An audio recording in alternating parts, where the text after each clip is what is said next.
Hello అందరికీ welcome to VK talks. మీలో ఇప్పటికి కూడా రేషన్ బియ్యం అన్నం వండుకొని తినే వాళ్ళు ఎవరైనా ఉంటే కామెంట్ చేయండి. రేషన్ బియ్యం అనేది హెల్త్కి చాలా అంటే చాలా మంచిది. చాలామందికి ఇది వండుకోవడం రాక మెత్తగా ఉంటుంది అని చెప్పేసి తినరు.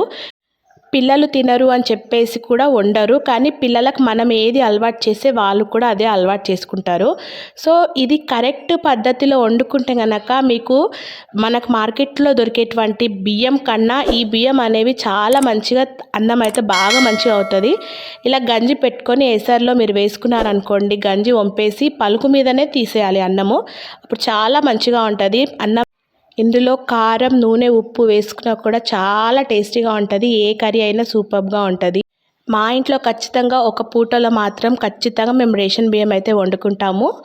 సో మీరు కూడా వండుకుంటే నాకు కామెంట్ సెక్షన్లో కామెంట్ చేయండి. Okay, bye bye.